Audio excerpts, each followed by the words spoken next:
J'ai juste fait un focus à un moment parce que j'ai cru comprendre quelque chose. À un moment, j'ai démissionné de mon poste, j'étais informaticien.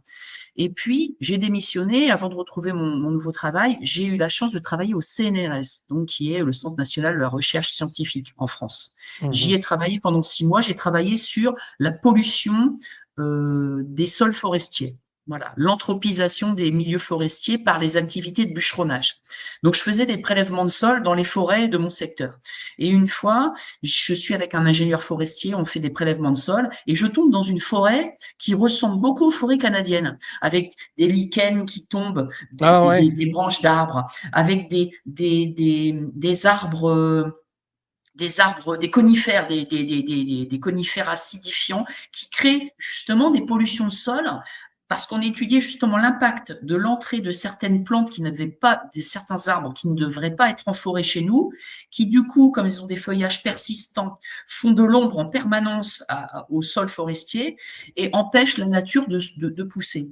Et comme ces arbres-là sont acidifiants, il se crée dans le sol ce qu'on appelle un phénomène de podzolisation, c'est-à-dire que tous les minéraux du sol sont lessivés par l'eau, ils partent en profondeur, il ne reste plus qu'en haut que du cristal de quartz et de l'eau. Sauf que quand il m'a expliqué ça, je me suis dit, mais moi, il n'y a pas une heure dans ma journée où je ne pense pas à inexpliqué, j'y pense tout le temps à l'inexpliqué. Ouais, Donc dans la comme moi. forêt, bah oui, forcément. Et du coup, je me dis, mais ça ressemble aux forêts de Bigfoot et des Dogman. Et est-ce que c'est pas ce type de sol? Parce que oui, j'en avais parlé tout à l'heure très succinctement. J'avais réussi à créer un poltergeist dans une maison de vacances, je vous l'avais dit, avec un cristal de roche et de l'eau.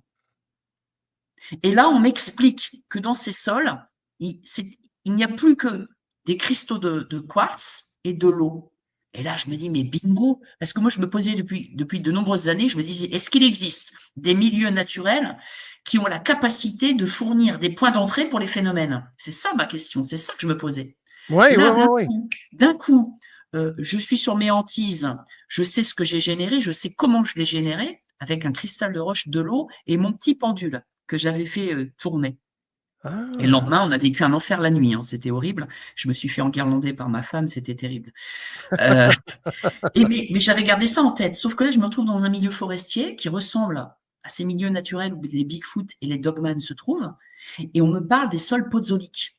Là, ni une ni deux, le soir, je prends une carte de sol canadien, je prends les hotspots d'OVNI et de Bigfoot au Canada et aux États-Unis, je fais converger les deux, et là, ça rentre. Et là, ça Wow!